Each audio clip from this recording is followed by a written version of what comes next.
Thanks for tuning in to day 3 of Conversations with Brent Draft Day Special. Before we get started, some of you may know that I was inducted into the Cincinnati Semi-Pro Football Hall of Fame last year. If you watch days 1 and 2, you'll see some guys that are future Hall of Famers. If not, you can catch the link below or go to the channel to watch it. Today, we're going to see a guy who they said was not good enough to be drafted, but he is a Hall of Famer. 1, 2, 3, 4.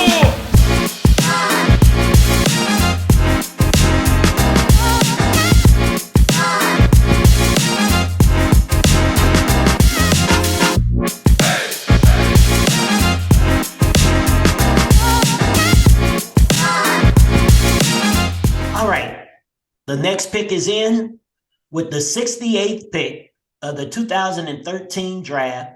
The Cleveland Browns select cornerback Leon McFadden, San Diego State. Dog pound, dog pound. Tell us, what was that day like, man? Where do I start? It was a roller coaster. I could say that. It was a day that I remember like it was yesterday. A long day too. At that, Right. I remember going back to it was my dad's birthday as well. Oh, wow.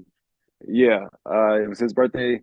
We did a whole kind of draft party with the assumption of going on the second day. That's what the assumption was. That's what the prediction was me to go on the second day. But it happened to fall on my dad's birthday, so we had to celebrate my dad's birthday, and this is the day this is where I start my new journey, the next chapter of life. So in my professional career, it was like the second, there was the start of the second round, and I was watching the draft, and then I was looking at my phone. I had a phone from my agent, and I had my regular phone, and I was like, I'm not getting no calls. And I was told throughout the whole process, like, supposed to be going here and there, and then seeing other guys go off the board in front of me, especially in my position. Right. I was like, oh man, dang, this team said this, and this is what I heard this, and da. So, I mean, I understood it can go any way, but it was a nerve-wracking situation. One thing led to another, everybody with family, close friends, we were all, in this banquet room at the ESPN zone and watching it. Then I just had to take a breather and step outside just to get some air, Right. just to go cool my head, chill out. And I remember sitting outside, and I was my partner, Gavin Escobar, he got drafted. And I was like, yes, I was excited. I said, okay, yeah, man, that's my dog. I'm happy for him. Now, okay, now where, I'm waiting for my number. So I'm like, processing it, and again, no calls or whatever. My mom comes outside, and then I'm sitting outside with, I believe it was my dad. Me and my dad are sitting outside, and the party is here inside for us. It's just like but he's seen that I took a step outside. So I was outside. My mom came outside. She said, man, you know what? Come inside. Just relax. Just relax. Everything's gonna work out. So we go inside, and she's like, let's go. Let's go. Go grab a plate of some finger food, and maybe grab it was like a mixed drink or a mixed cocktail. And then it was like, okay. It wasn't until where I got my food, and then I was ordering a cocktail, and then my mom or my dad, no, my mom runs in and says, why are you not answering your phone? They trying to contact you. And I'm like, who's trying to contact you? It was Todd France. My agent was calling my mom, talking about Cleveland is trying to contact you, to let you know that, you're the pick. Right. So I'm like, what? So right as she's telling me that, my phone is ringing. Boom. It was a 216 area code, right? Yeah, right. Cleveland called me. So, Leon, hey, are you ready to be? You ready to be a Cleveland Brown? And I'm like, oh, yeah, I had no idea that you guys were even had any interest. Yeah, of course. Well, Right. Yeah, man, no. I was, and as I'm saying this, at the same time, as I'm saying this, we get the announcement on the TV, and then they go, with the 68 picks, such as I said, oh man, yes. yes, I'm ready to be. And then they passed the phone around. I talked to Ray Horton. At the time I was just ecstatic. I looked Right. up everything after I got off the phone, but at that time I'm like, yes, sir. I can't wait to work. This is my dream. I'm ready to go. So it was like a weight had been lifted off me. I felt like, woof.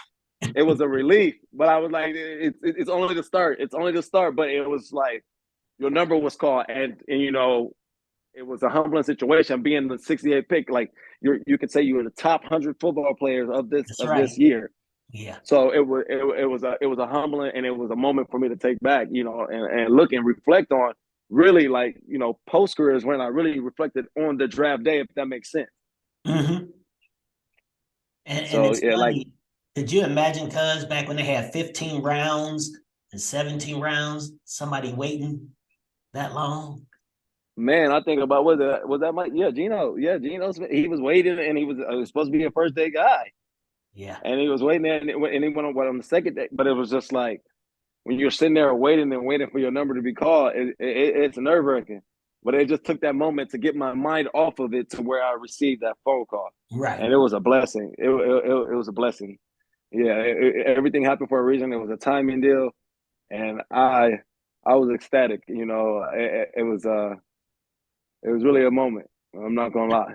And I think the thing Uh, that a lot of people will pick up from the different conversations is usually the team that drafted you showed no interest in you whatsoever during the process.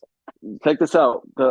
I on my whole process, I saw the Atlanta Falcons. I saw them four or five times throughout the whole deal. They were whether it was they talked to them at the combine, took a visit there. They flew out to LA to do a workout, and they told me like they had this pick and that pick, and in that draft they drafted two corners and those first two picks in the first and second round. And I was like, oh man, yeah, respect. I knew the guys, and I understood it was a business, but it was just like, damn, they told me one thing, they went another way. Like, Right. all right, but in no way, in shape or form, that I thought anything or talked to Cleveland throughout the whole process at all. So that was a shock to get that call because I didn't talk to him whatsoever. Yeah. And it's crazy how that whole thing works out.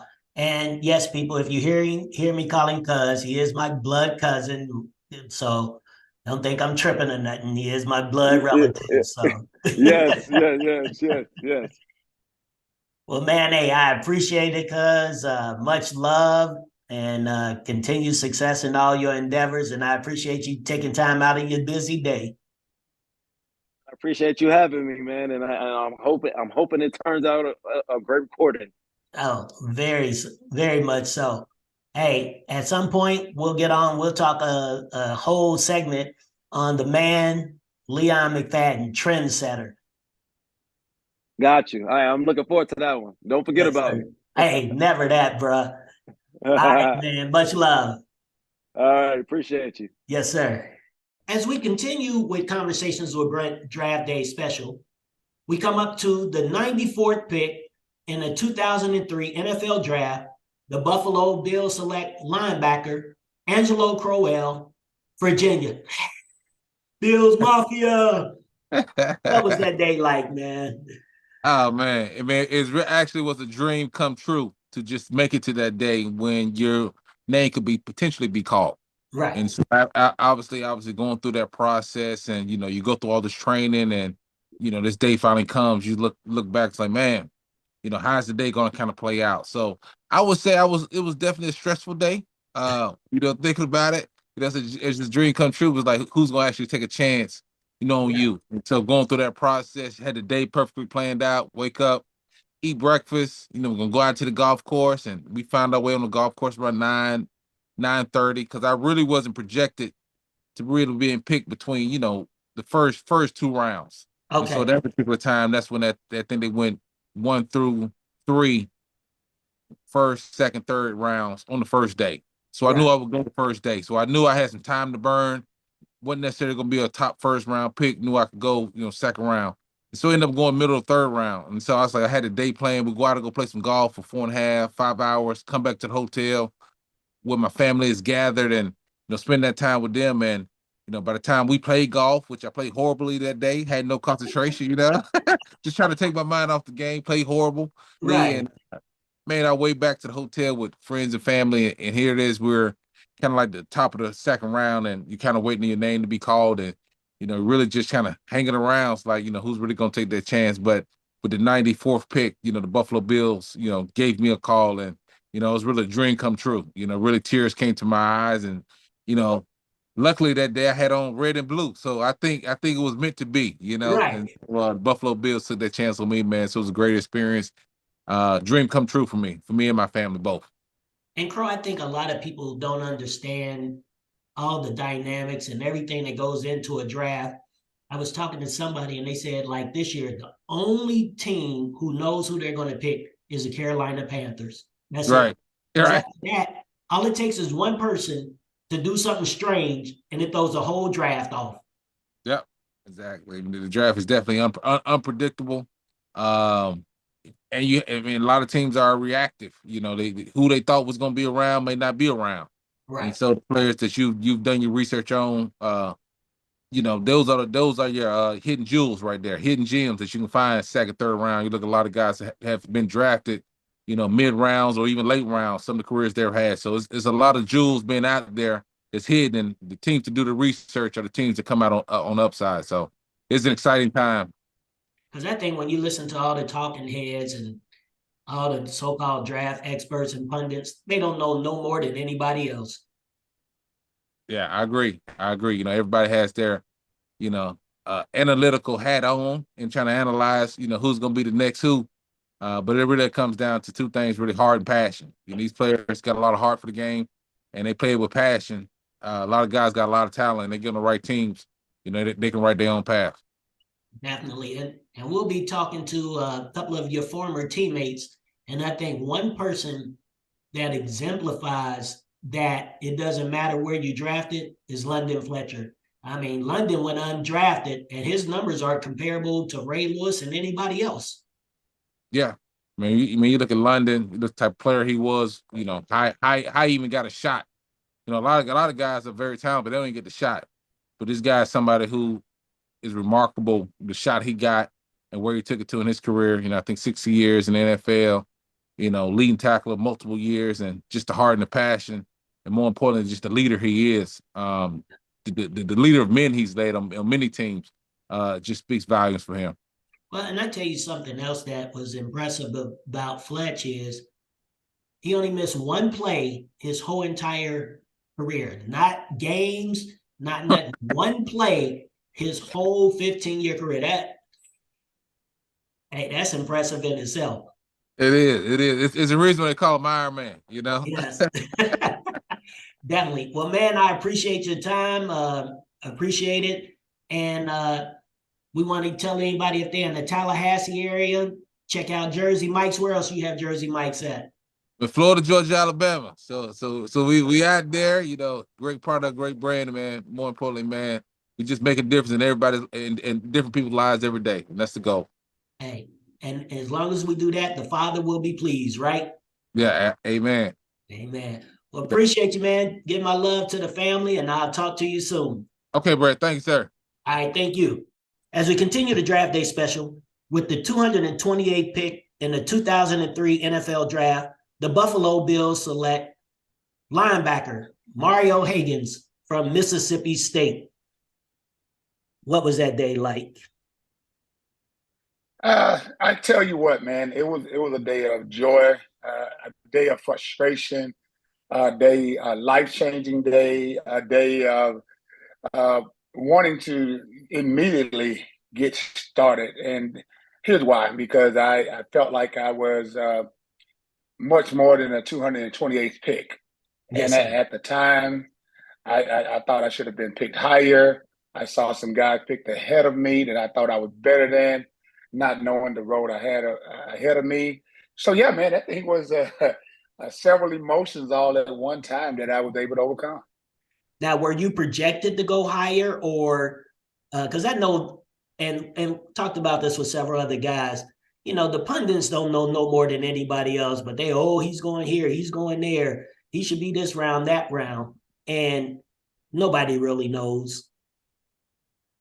Yeah. Well, going into the my senior bowl and leading up to the draft, I kind of had what I would call a rough senior bowl from a standpoint of understanding and picking up defenses. Prior Okay. to that, I was projected, second, third round pick maybe, and so I went to the Senior Bowl and had a little bit of a trouble picking up on the scheme because I had never done it in college, Right. and so yeah. I mean, it was just one of those things. It had the physical stature, had everything necessary to play on that level. I just wasn't able to pick it up in 1 week to show them that I was worthy of a higher draft pick. Right. And Brent, although that happened, I still had teams call me during the draft, which was very, very frustrating. The Dallas Cowboys, San Diego Chargers. We talk about the Cleveland Browns, who prior to a week before the draft came and worked me out like a like a dog, and had me. We got 4 picks. We got rounds 2 through 4. We're looking for linebackers. We're going to pick 2 or 3 linebackers. Well, they actually picked linebackers. It just wasn't me. So Wow. it was tough. Yeah. And I think that's the thing that I want people to take away from this, because talking to a lot of different guys over this series, people are like, yeah, we're going to take you with the next pick. And then they don't take you. And, oh, we really like you, or bring you in and we want to work you out. And then they take you through all these strenuous workouts. And it's like, man, we ain't doing all that. Yeah, it's a very difficult process. I mean, at my career at Mississippi State was being an All-American linebacker, having the success I had in Mississippi State, and then going to the Senior Bowl. And I distinctly remember Mel Kiper after the Senior Bowl had me. They have that meter of the guys that came in high and guys stopped that fell. And when I saw that, Brent, it just really just did something to me. Oh, I'm And I sure. knew at that yeah, it was a tough moment to see that being one of the first guys invited to the Senior Bowl early prior to my senior year. So seeing that and then going on draft day, still having a high draft projection and going through that first day not being picked. And at that time, they only did rounds 1 through 3 the first day, then 4, 5, 6, and 7 on the second day. And I distinctly remember getting in Starkville. I had my mom with me. I had my girlfriend, who's now my wife, with me.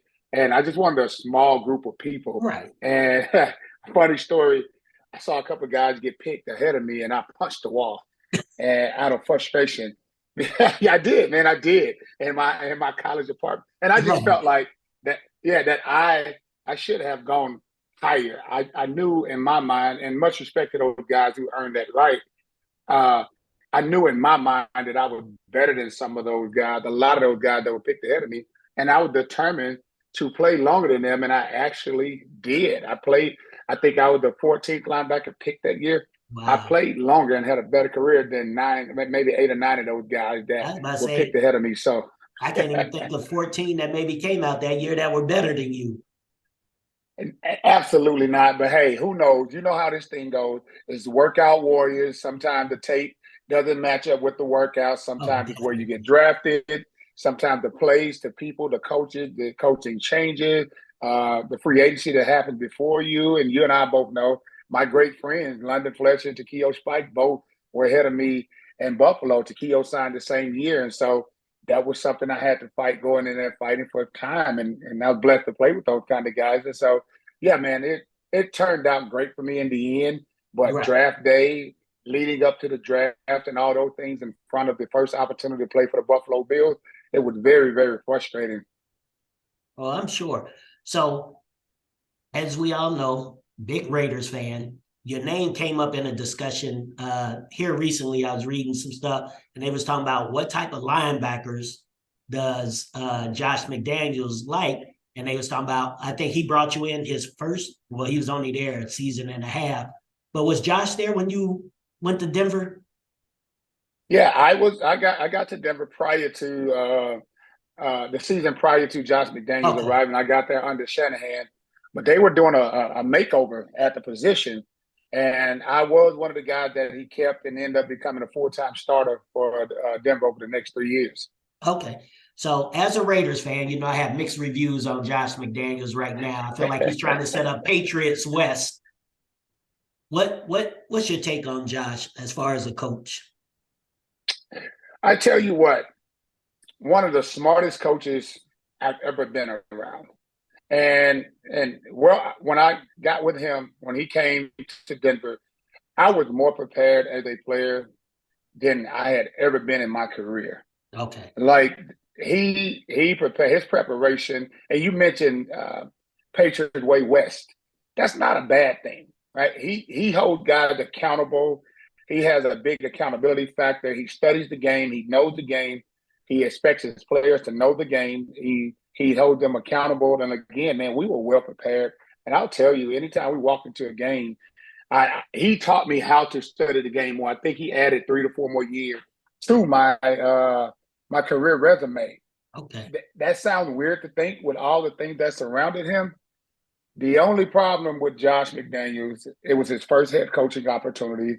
He was not well aware of the clout that he didn't have at the time, right? And so Yes. he wanted to come in and bring the Belichick way. Belichick had more of a proven resume, and so does Bill Parcells, and so does uh, Coughlin and all those, Tom Coughlin and all those guys that come from that kind of tree. And I think that the Raiders got an opportunity with Josh McDaniels that they should embrace, because I always said his next job would be his best job if they are patient with him. And I still believe that in him as a coach. I do, because of the way he prepared and the way he learned. I felt like he learned from the first opportunity he had as a head coach, in which I believe he was hesitant to take the next coaching job because he wanted it to be right. And Raider fans should, in my opinion, be very happy and very patient, because it will pay off. Hey, well, you know, I've been a Raiders fan longer than I like to admit. So, as a friend of yours, my brother, I'm gonna take your word on that. I sure hope so, man. I'm really cheering for Josh McDaniel, his success, because he was a good coach to me. He was a young coach at the time, really learning the game. And I think that we get away from that. We forget that sometimes. Those first opportunities are not necessarily always our best, but you get a guy like him who is tremendously smart. And when I say tremendously smart and hold players accountable and knows the game, if they get the right guys in that locker room, the right guys to buy into what he is trying to do, and I think it's moving in that direction, that AFC West will be clogged and crowded again, with the Raiders being the up tempo team coming in. What they say, the NFL is always better when the Raiders are relevant. Well, are they really relevant right now? Are they? No, that's why I need them to be. I need them to Yeah. be. Well, it will be fun. The city of Las Vegas doesn't need any more entertainment, but the Raiders will fit right in if they get to winning. Yes, definitely. Well, bro, I appreciate it, man. Thank you for taking time out of your busy schedule to chop it up with me, and continued success to you and the fam. Brent Miller, it's always a pleasure. Hey, and in case y'all didn't know, one of the best guys I've ever been around, Brent Miller. Well, thank you, sir. I appreciate that. I'll send you your check in the mail. Yes, sir. All right, man. Have a great day. All right, you too. Bye. All right, later. So, with the 215th pick in the 1987 NFL draft, the Cincinnati Bengals select Solomon Wilcox, safety, Colorado. What was that day like for you, man? Well, it was a long day because, eighth round, and there's only 7 rounds today, but everything occurred on one day. So Oh, it was wow. late. It was much later in the day. And in those days, we didn't have cell phones, not everyone didn't have cell phone. In fact, no one had a cell phone. And Right. so, but I remember at the University of Colorado, I had a couple of roommates. They didn't want to pay the phone bill. I was the guy that was in charge of collecting the money, paying bills, make sure the rent got paid. But, it's hard to make sure the phone bill gets paid if they don't contribute. So Right. I remember my next door neighbor, the guy who had an apartment next door to me, what I would do is I would contribute to the payment of his bill, and he allowed me to use his phone as my phone.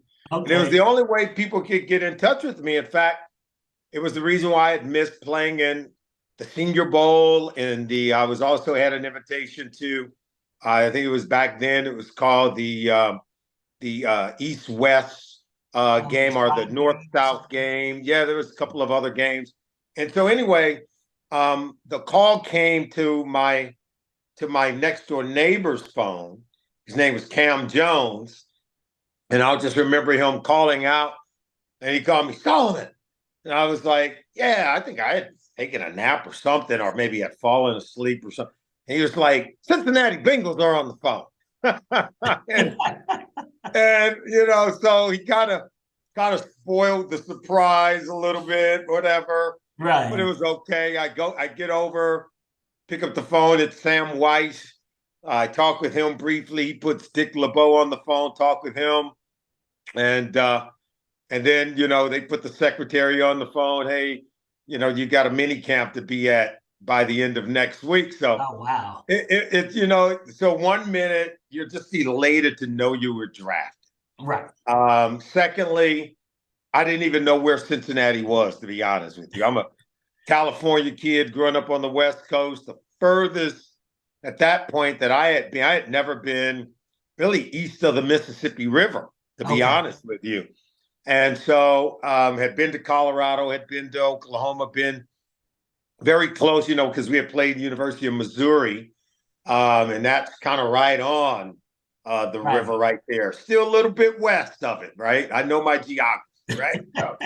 So we weren't quite in St. Louis, but I immediately started to look, but I knew the team, had Boomer Esiason, Anthony Munoz, and Max Montoya were guys that I had really looked up to, having gone to USC and UCLA and having followed their careers when I was like in high school and junior high. So I was pretty optimistic about what it meant to be a Cincinnati Bengal at that moment.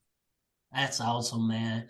Well, man, hey, I don't want to take up much of your time. We'll get another episode where we can dig into who Solomon is. But one last quick question. All the hype around your buffs with Dion, what you feeling? Hey, look, people who really should get to know Deion Sanders. I know most people think they know who prime time is, but prime time and Deion Sanders are two different guys. Yes. And if you notice, he don't call himself prime time anymore. He might call him Coach Prime or whatever. But he'll tell you if he was I would love for him to do that story. And one day I think he will, but it was that alter ego. And he'll tell you that prime time nearly got Deion Sanders killed, because he realized who he was and realized that that's not the man that he wanted to be. Today, he is a great father. He's a giver, not a taker. He's a helper of other people. This is a guy that financed and paid out of his own pocket. Before he ever got to be a coach, he paid out of his own pocket in 7-on-7 leagues to help a lot of young people, to coach a lot of young people and help them realize their goals. He's always been that way. He was always a helper. Right. Guy doesn't swear. He doesn't drink. He doesn't curse. He look, I mean, I could speak for days who he really is. And most people aren't going to even believe me. But when he does at the University of Colorado, what he did at Jackson State, people start to listen, I think, even more. They'll start to dig deeper and want to find out who he really is. And once they find out, they'll find out he's a man of vision. He's a man of purpose. And that purpose is about helping other people. There is no better life to live than spend your life giving of yourself to help other people. And that's who he is. So that's why I believe our program is going to be all the better for it. Good deal. Do you think he has aspirations to coach at the NFL level? I think he's said no, he doesn't. Because at the end of the day, he's about helping young people. I don't know that he believes right now that the NFL is the best place to help young people, because once they get that check, they think they don't need your help. They think I got all the answers, and they really don't. I think he could still be beneficial in the NFL, and look, that may change. I think I would ask him, don't sell yourself short, leave that door open.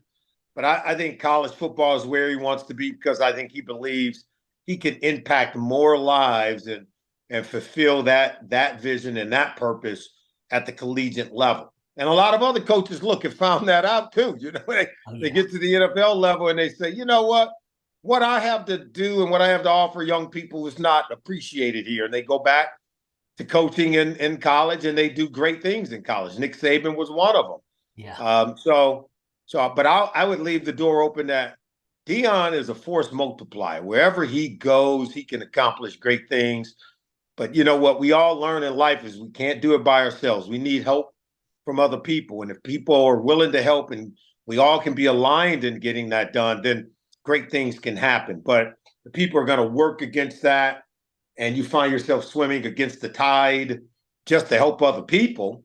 Right. You know, it's like, why would I stay and fight against the tide and against the majority who doesn't want this to happen? I totally understand. Well, Solomon, I was about to call you Solly. That's what we used to call you, Solomon. Appreciate your time, man, and much continued success in your broadcasting career. Always very intellectual, very insightful. So definitely appreciate you, bro.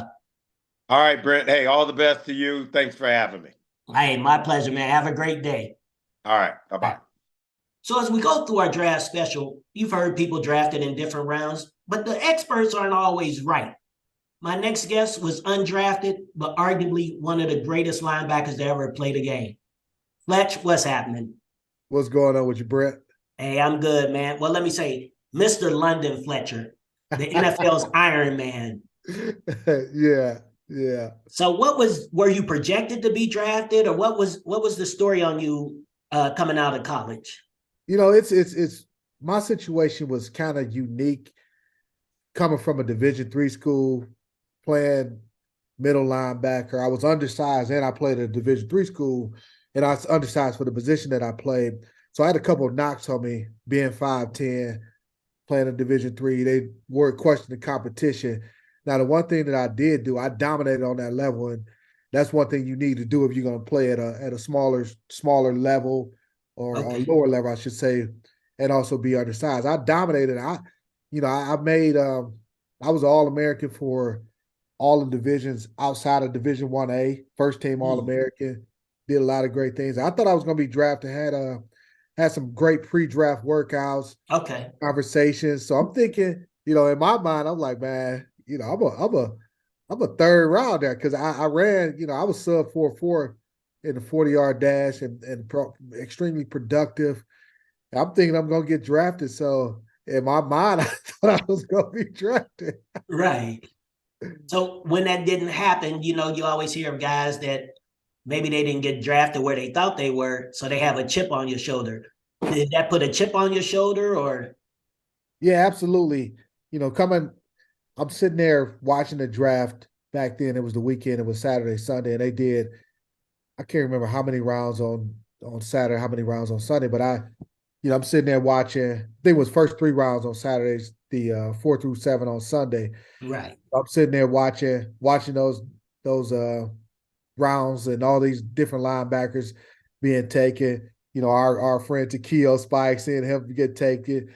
Brian Simmons, who I know you talked to, seeing those guys get drafted, and some of the other guys, all these names being called, and I'm like, man, okay, am I going to be drafted? The Rams, they called me in the 7th round. They had one more pick, and they was like, hey, London, if you're still there, we're going to take you with that pick. And so I'm like, okay, getting excited, and man, they pick came up and they took another linebacker. I was heartbroken. He took an outside linebacker. So I'm like, oh, shoot, draft's over. Okay, what am I going to do now? And they wanted me to come in as a undrafted guy, to their camp and things like that. So I definitely went into that mini camp with a chip on my shoulder, because I felt like I should have been drafted, and I'm sitting there watching all those guys get taken ahead of me, and so I had a major chip on my shoulder. I had a boulder. Oh, I'm sure, but as we said starting out, a lot of these people don't know anything, because when it's all said and done, you played 15 years? 16 years. 16 years. Seasons. Yep. Only missed one play of a game I've seen. Never missed a game, just one play. Well, not one play. I didn't start one game out of my last 15 seasons. I started every single game except one game. And it's crazy. The play you're talking, the one play is we playing the Carolina Panthers, and I wasn't playing nickel. I wasn't playing dime defense when they just had Okay. one linebacker on the field.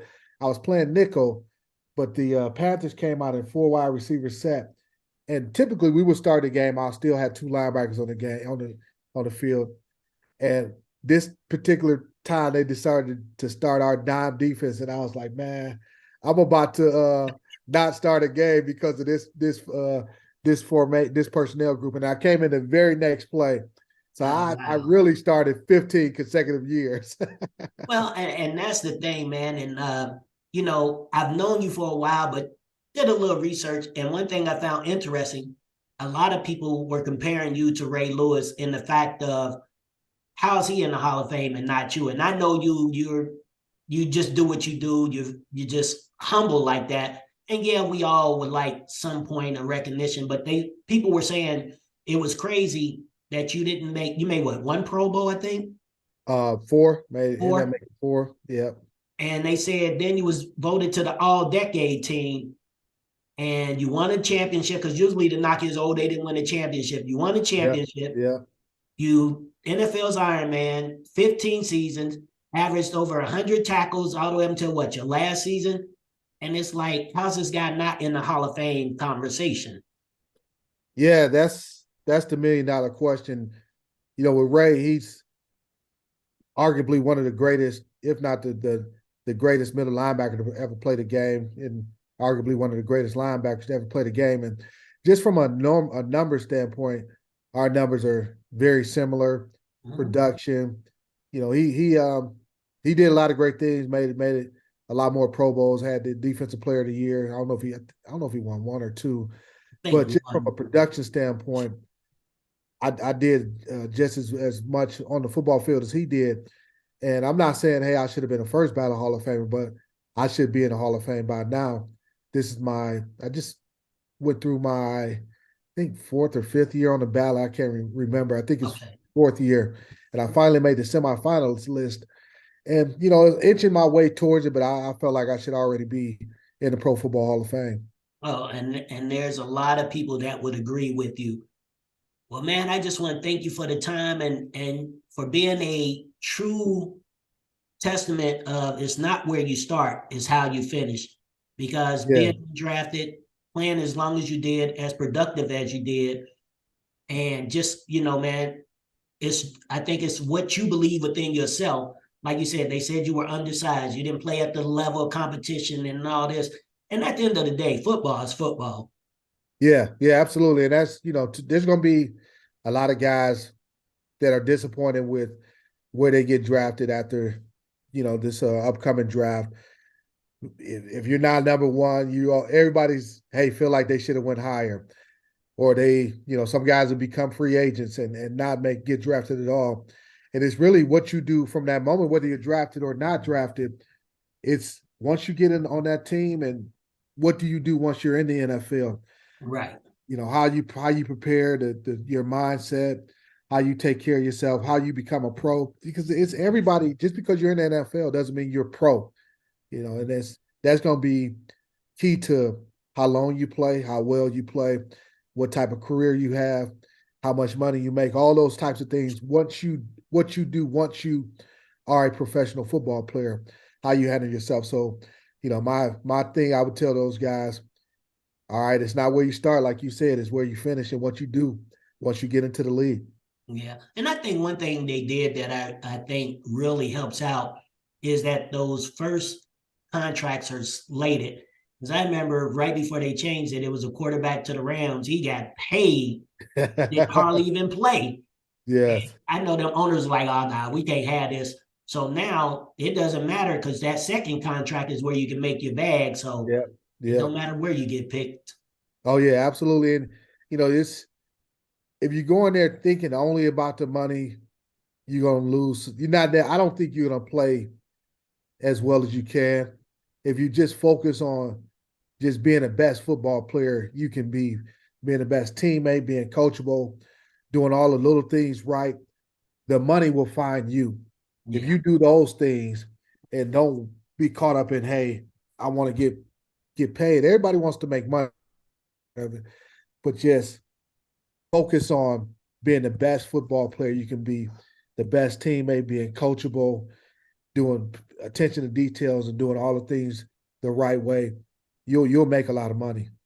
Definitely. And before I let you go, if an undrafted player called you up and be like, man, I thought I was going to get drafted, I have to sign as a free agent, what would you tell them? And you just mentioned a few things about being coachable, working hard, but what's something else that you would tell them? Well, I tell them, first and foremost, you're going to have to figure out a way to excel on special teams, first and foremost. And some of these guys, if you were a top-notch guy for your college, whether it's offensive, defense, you may not have played a lot of special teams. Mm-hmm. You're going to have to embrace that role, embrace going and showing these coaches, hey, you can perform on special teams. That's the easiest way to make a football team as an undrafted rookie, or even if you're a later round draft pick, you're going to have to show that you can play on special teams first and foremost. And with that, now you'll get an opportunity in practice to show you can play at that particular position that you play. But you're the first and foremost thing, embrace the special teams aspect, go out and shine in those areas. Then when you get your opportunities at the position groups, excel, show them that you can play a position. Good deal. Well, Fletch, man, greatly appreciate your time and continued success on that golf course. I appreciate you, Brett. Yes, sir. Well, have a great day, bro. All right, man. You too. Right. Later. Yeah, later.